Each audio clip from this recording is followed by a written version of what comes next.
Going to war would have been incredibly scary. The reality of the First World War was far from what was promised by the government at the time.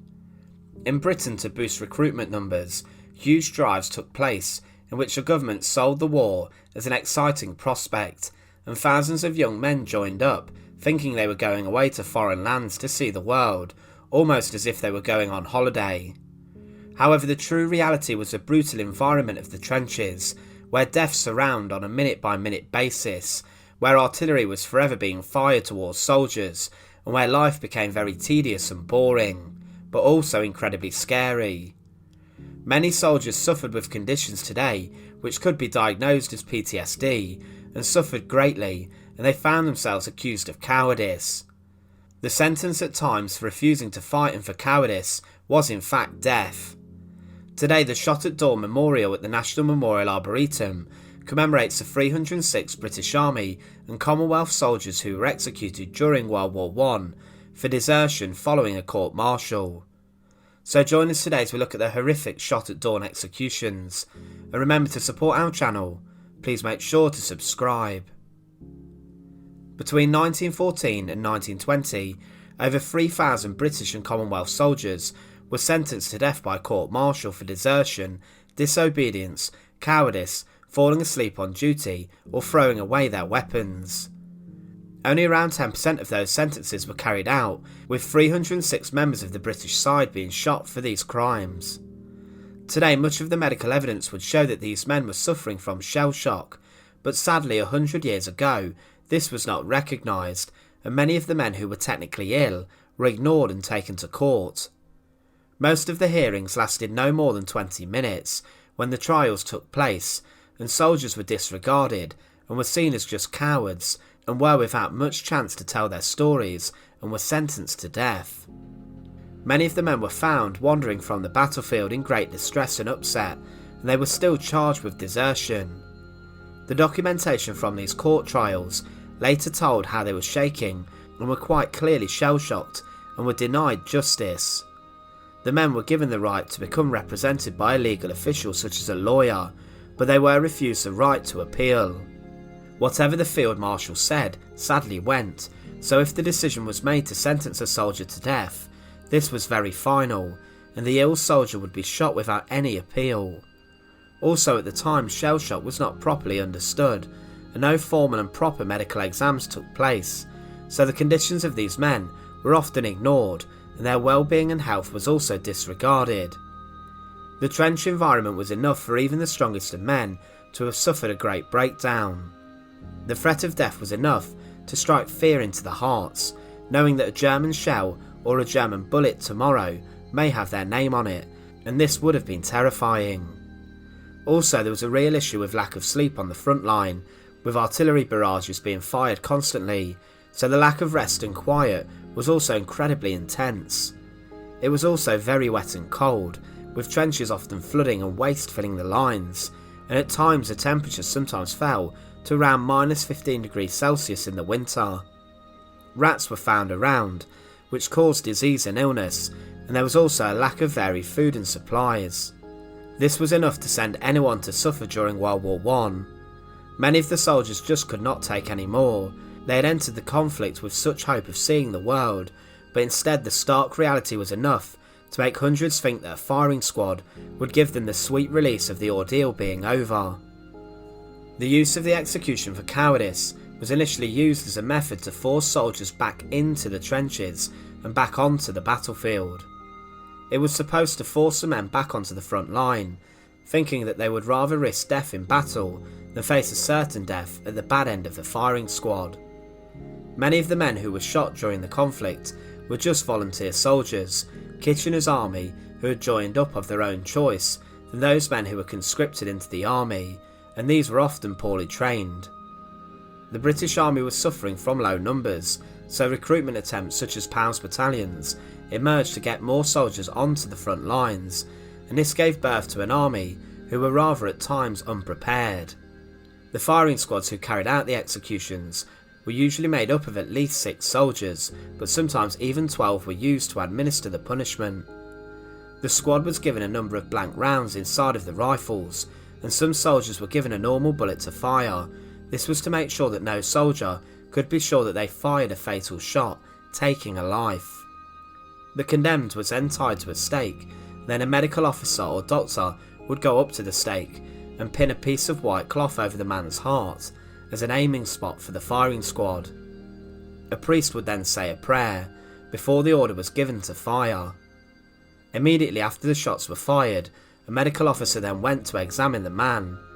If they were dead, they would confirm their death. However, if sometimes he was still alive, they would summon over the officer in charge, who would administer a coup de grace, firing his revolver into the head of the soldier. Many of the men shot dead refused a blindfold being placed over their eyes, showing that they were in fact very brave, staring the barrels of the guns before they were killed, and this isn't cowardice at all. One case was that of Private Joseph Byers, who when he enlisted in 1914 to fight was underage. By January the following year, he had been on the front lines a number of months and was ground down by the surroundings. He went absent without leave and was caught, however admitted he attempted to desert.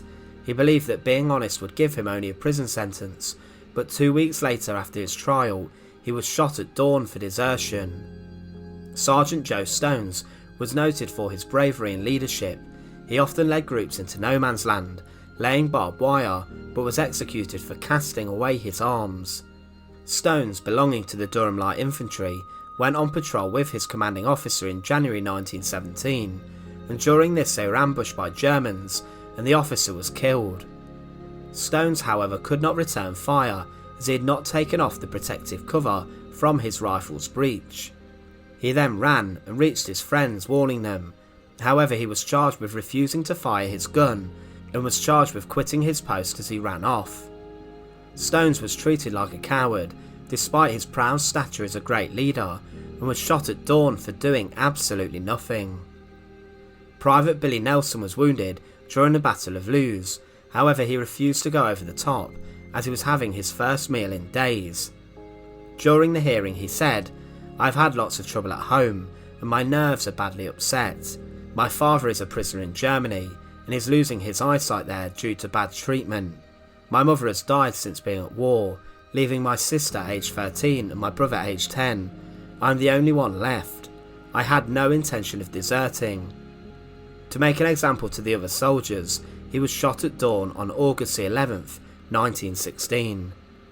Private Abraham Bevestein joined up as a young boy giving a false age and entered the conflict at the age of 16. After a month on the front lines, he suffered from shell shock after a grenade exploded next to him and he went to help. He was told he was fit to return, but wandered away from the trenches and was arrested for desertion. He wrote to his mother, "We were in the trenches and I was ill, so I went out and they took me to prison, and I'm in a bit of trouble now and won't get any money for a long time." His family did not know he joined up until he came home in his uniform, but a few months later they received a letter stating that their teenage son had been shot for desertion on March 20th, 1916. Private John Robinson was an experienced soldier, but along with another private, they absconded together during a night duty. But at some point they managed to escape, and on the 5th of July 1915, they were arrested sitting on a train to Rouen. During their court-martial statements, it was judged they were both good soldiers, but they were suffering from nervous strain when they absconded. Robinson was shot along with 4 other deserters and was buried near Tweep. Private Robert Young was serving a 2-year suspended sentence for absence and for hitting a superior officer, but he went missing yet again. 2 months before the end of the conflict occurred, Young found himself facing heavy shelling in a dugout which had been heavily damaged. At his court-martial he was convicted of desertion and no regard was paid to his defence. He was another man shot at dawn and was only 21 when he was killed. Sergeant John Thomas Wall of the Worcestershire Regiment was also an experienced soldier serving on the Western Front. He was present for 3 years fighting at the front lines and became rather senior, but went missing in August 1917. It was unlike him, and it was likely he was suffering from battle fatigue, and this affected his mind. This was disregarded at his trial, and because of this he was executed by firing squad the following month. Edwin Dyer is considered a victim of senior officers who were looking for a scapegoat, as a number of their soldiers considered the leadership poor. To bring them all into line, Dyer was rounded up, and he confessed his lack of faith in the leadership, and was accused of becoming lost for 24 hours and falling out with senior officers. Because of this, he was given a court-martial for desertion and accused of cowardice. He was given just half an hour to prepare his defence, and days later was shot at dawn on January the 4th, 1917, given no chance to appeal. These stories were just some of the 300 men who were sentenced to be shot at dawn during World War I. Britain was one of the final countries to pardon these men who were executed during the First World War. In 1993, stated that pardoning these men would be an insult to those who died valiantly on the battlefield, and that these men were tried fairly. However, in August 2006, this decision was reversed. In 2007, the Armed Forces Act 2006 was passed, and this stated that soldiers who were executed for crimes outlined earlier were to be posthumously pardoned. This brought a great deal of relief and peace for many of the families of those relatives whose grandfathers were shot at dawn. Ultimately today, there is much greater understanding about the conditions surrounding the trenches and medical conditions such as PTSD and shell shock. It's sad that these men in their times were vilified when they were actually struggling and needed some care and compassion, rather than to be facing a firing squad who was about to rip their lives from them. Once again, thanks for watching. To support our channel, please make sure to subscribe, and once again, thank you so much for watching.